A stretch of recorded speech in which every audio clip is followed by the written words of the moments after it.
घूमने का तो एक बहाना है कि हमने नई गाड़ी ली है, घूमेंगे फिरेंगे ऐश करेंगे और क्या। बात तो सही है। लेकिन नहीं, ये गाड़ी ली है रेकिंग के लिए। तो जय श्री कृष्ण, राधे राधे दोस्तों, कैसे आप सब? आई हो आप सब अच्छे होंगे, मैं भी एकदम बढ़िया हूँ।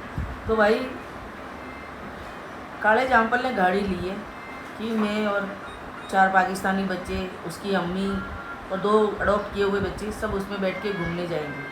लेकिन आपने देखा हो अभी गाड़ी लिए 2 दिन भी नहीं हुए और रेकिंग चालू हो गई है। रेकी करना, पहले तो ये भगोड़ी इसकी अम्मा करती थी, अब ये खुद करने लग गया है। मतलब आप देखिए, है ना, कि ये अब इतना पैसों के लिए गिर चुका है कि ये भगोड़ी के साथ में बैठ के और रेकी करने लग गया है। आराम से आगे का पूरा रास्ता रघुपुरा का और यूपी का बता रहा है, जेवर की साइड का, कि ये देखो इतनी बड़ी बड़ी बिल्डिंगें बन गई है, रोडें बन गई है और आराम से हमारा हिंदुस्तान इतना डेवलप हो रहा है। और तुम देखो ताकि तुम्हें घुसपैठिया करने में कोई तकलीफ़ ना हो, है ना। लेकिन अब आप ये देखिए कि सरकार को कुछ दिख नहीं रहा है, बिल्कुल बिक चुकी है गवर्नमेंट यूपी की, पुलिस वाले बिक चुके हैं, मीडिया वाले बिक चुके हैं। अब इनकी कारस्तानी कोई नहीं दिखा रहा, है ना। जब ये नई नई आई थी, जब दुखियारी सीमा हैदर बहुत रो रही थी बेचारी, बहुत परेशानी में, बहुत दुखी आत्माएं, है ना। लेकिन अब ऐसा कुछ भी नहीं हो रहा है ना। अब ऐसा नहीं हो रहा, अब हो रहा है कि अब जो चाह रही थी धीरे धीरे पैर पसारना, इसने पूरे फैला दिए हैं आराम से, है ना। सब तरफ से फैला दिए, किसी भी तरफ से मान लो आप, चाहे रेकी के मामले में मान लो, चाहे अय्याशी के मामले में मान लो, चाहे कोठा चलाने के मामले में मान लो, तो इसने अपने पैर पसार दिए हैं दोस्तों। तो ये अब ये तो कांड करेगी, इसके साथ में ये काला जामपल और शामिल हो गया है कि भाई अब हमारे पास कार है, अब हम चाहे जैसे इसको यूज़ कर सकते हैं, अंदर बैठे बैठे हर एक बारीकी अब वीडियो के थ्रू इसके आकाओं तक पहुंचाई जाएगी। मैं पहले भी कह रही थी, मैं तो आज भी कह रही हूँ दोस्तों, कि ये बहुत बड़ा कोई षड्यंत्र रचा जा रहा है जिसके अंदर किसी को दिख नहीं रहा है। सिर्फ नाच गाना दिखा के लोगों को पागल बनाया जा रहा है कि एक नचनियाँ नाचने के लिए हिंदुस्तान के अंदर आई है ना। लेकिन नहीं, ये माहौल बिगाड़ने आई है और ये बहुत कुछ बड़ा करने के लिए दोस्तों आई हुई है। लेकिन मैं तो फिर भी इतना ही कहूँगी, इन सब के अंदर हमारे मोमिन मलिक सर ने कुछ ऐसी चीज़ें अपने हाथ में ले ली हैं, कुछ ऐसा बहुत बड़ा खुलासा करने वाले राष्ट्रपति के सामने, जिससे इसको नागरिकता नहीं मिलेगी और ये अपने मंसूबों में भी कामयाब नहीं हो पाएगी। तो मोमिन मलिक सर ने बिल्कुल क्लियर कह दिया है कि बहुत जल्दी, बहुत ही जल्दी इसका राज खोला जाएगा, इसकी एक एक चीज़ें खोली जाएगी और इसको कानून का इसके ऊपर शिकंजा कसा जाएगा। तो दोस्तों अब हमें यही देखना है कि इसके ऊपर वो शिकंजा कब कसा जाता है ना।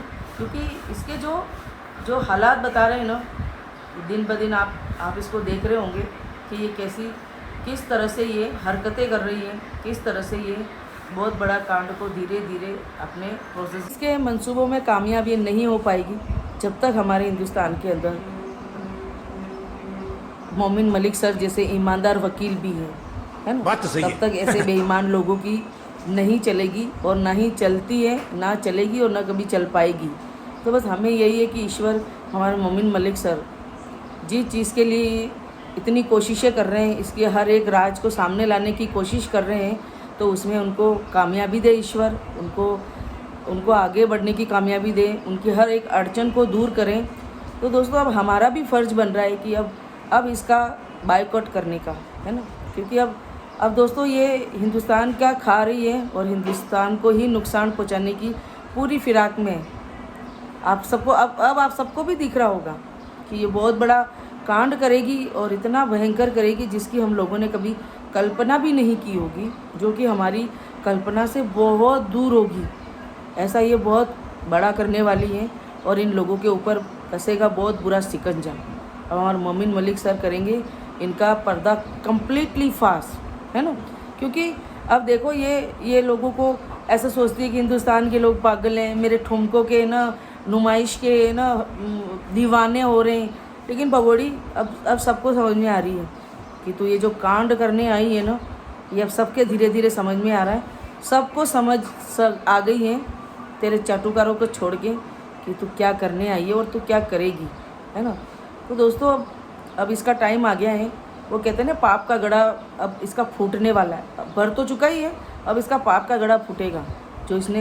जो अपने मंसूबों में आई है ना मिटाने के लिए हिंदुस्तान की हस्ती को, तो ये तेरे बस का नहीं है। और अपने बाप को भेजना आप अगली बार कि हमारे हिंदुस्तान के अंदर जा और कुछ करने की कोशिश कर, है ना। तेरे जैसे तो कहीं आए और कहीं मिट्टी में मिल गए, दफन हो गए, पता भी नहीं चला। एक दिन ऐसा ही हश्र तेरा भी होगा, तेरा भी कहीं पता नहीं चलेगा, साथ में इस काले जाम्पल इस बांदरे का भी पता नहीं चलेगा, और तुम सबकी हस्तियाँ ऐसे मिटेगी ना, तुम सोच भी नहीं सकते हो। तो दोस्तों अब ये बहुत ज़रूरी हो गया है कि इसकी खबर हमारे योगी जी तक जाए, और ये क्या कर रहे हैं और ये क्या करना चाह रहे हैं, ये रेकी कर रहे हैं हमारे हिंदुस्तान के अंदर। और एक छोटी बड़ी इन्फॉर्मेशन इन रघुपुरा से लेके पूरी यूपी से लेके और जेवर एयरपोर्ट तक ये सारी रेकी हो रही है दोस्तों, और इस रेकी को रोकना बहुत ज़रूरी है।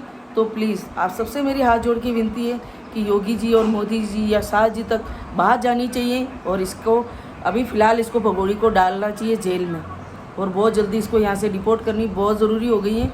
और दोस्तों ये मैं तो और इतना ही कहूँगी कि बस आप अपना आँख नाक कान सब खुली रखें, और कमेंट में ज़रूर आप अपनी राय दें कि क्या मैं सही बोल रही हूँ। जय श्री कृष्ण, राधे राधे दोस्तों।